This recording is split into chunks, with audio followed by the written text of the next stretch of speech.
Board member object பண்றதுக்கான rights எப்ப வரும் அப்படின்னா அவருக்கு அந்த ஃபார்ம் 8 கொடுக்குறாங்கல்ல, அங்கல அவர் நோட் பண்ணி கொடுக்கணும். அதுல எதுவுமே நோட் பண்ணி கொடுக்காம 5 பேர்ல 4 பேர் ஓகே பண்ணத ஒரே ஒரு மெம்பர் சொன்னாருன்றதுக்காக இதை தடுக்கிறதுக்கான ரைட்ஸ் பிரசிடென்ட்டுக்கே கிடையாது. சரி, அப்போ எப்படி அப்பீல் போயிருக்காங்க? திரும்ப கோர்ட் தான் சொல்றாங்க.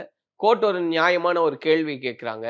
ஒரு தணிக்கை சான்றிதழ் வரக்கு முன்னாடியே நீங்க எப்படி ரிலீஸ் தேதிய எக்ஸாக்ட்லி. நீங்க இப்ப இல்ல அதுக்கு அழுத்தம் குடுக்குறீங்கன்றதும் இல்ல சொல்றாங்க. இப்ப அதுதான் தலைமை நீதியரசர் வந்து ப்ராசஸ்க்குள்ளே பேசல. அவர் எங்க நிக்கிறாரு அப்படின்னா இதுக்குள்ள என்ன நடந்துச்சுன்ற ப்ராசஸ்க்குள்ளே போல அவர். இன்ஃபேக்ட் அந்த கண்டென்ட்குள்ளே போல. இன்ஃபேக்ட் அவர் என்ன சொல்றாரு, இதுக்கான ஒரு சிஸ்டம் இருக்குல்ல, நீதிபதிக்கான ஒரு சிஸ்டம், கோர்ட்டுக்கான ஒரு ஒரு ப்ரொசீஜர் இருக்குல்ல, அவர் ப்ரொசீஜர் பத்தி பேசுறாரு தெளிவா. அவர் என்ன கேட்கிறாரு, நீங்க ஒரு இத சொல்லிட்டாங்க, பதில் மனு போடுறதுக்கு டைம் கொடுக்கணும், 2 நாள் கொடுக்கணும் மினிமம். ஏன் கொடுக்கல சென்சார் போர்டுக்கு? ஏன் இந்த அழுத்தத்தை கொடுக்கீங்கன்னு கேட்கும்போது ப்ரொடக்ஷன் ஹவுஸ் என்ன சொல்லுது, 9ஆம் தேதி அன்னைக்கு படம் ரிலீஸ் வச்சிருக்கோன்ற போது அவங்க கேட்குறாங்க, எங்க சர்டிஃபிகேட் வாங்க உங்களை யாருங்க பண்ண சொன்னாங்கன்றாங்க. இது பிராக்டிக்கலா நடக்கிற ஒரு விஷயம். போன வாரம் தான் நம்மளோட இவரோட படம், ரஜினி சாரோட படத்தை அனௌன்ஸ் பண்ணாங்க. பொங்கல் வெளியீடுன்னு போட்டாங்க. படம் ஷூட்டிங் ஆரம்பிக்கல, எப்படி சார் நீங்க வந்து பொங்கல் வெளியீடுன்னு போடுறீங்க? அவ்வளவுதான்.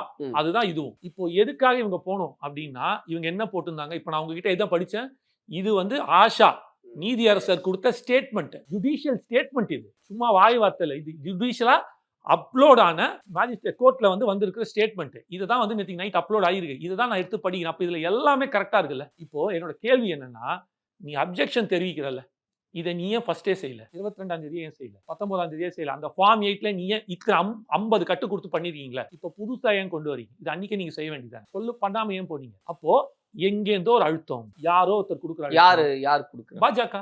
நான் ஓப்பனாவே சொல்றேன், எனக்கு சார் பயம், ஒரு பயமும் இல்லை. இது 100% அவங்கள எப்படியாவது அடிப்பணியை வச்சு அவங்கள வந்து உள்ள கொண்டு வரணும் தன்னோட கூட்டணிக்குள்ள அப்படின்றதுக்காக அடிப்பணியறதுக்காக இது. இப்போ இது மூலமா ஒரு விஷயம் தெரியுது சார். இவ்வளவு நாள் என்ன சொன்னாங்க, ஒரு குறிப்பிட்ட சமுதாயத்தோட வாக்குகளை பிரிக்கிறதுக்காக பிஜேபி தான் விஜயாவை இறக்கி விட்டுருக்கு கட்சியில. பி டீம் நாங்க. இப்போ ஒத்துக்கிறீங்களா சத்தியமா பி டீம் இல்லன்ட்டு? இது ப்ரூவ் ஆகுது. அதுதான் நான் அப்படி பாக்குறேன்.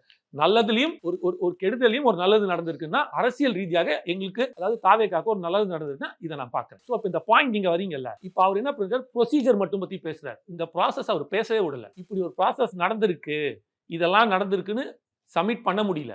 ஏன்னா மத்தியானம் சார் நான் என்ன கேக்குறேன், இல்ல இது நீதிமன்றத்தை நம்ம क्वेश्चन பண்ண முடியுமா? 11 மணிக்கு வருது சார். 11 மணிக்கு வருது சார். 11 மணிக்கு வருது. அடுத்த 5வது நிமிஷம் அப்பீல் போறீங்க.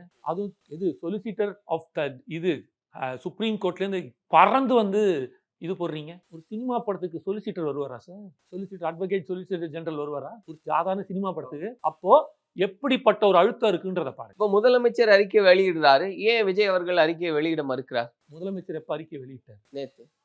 அதுதான் அவர் படம் ரிலீஸ் ஆகி ஓகே ஆயிடுச்சு சார். உங்களுக்காக தான் வாய்ஸ் ரைஸ் பண்றோம். இது வந்து அப்ப ஜனநாயகம் சொல்ல வேண்டியதானே? ஜனநாயகம் எப்படி சொல்லல. அப்ப எப்படி எடுத்துக்கிறது சொல்லுங்க? ஜனநாயகம் சொல்லி சொல்லுங்க.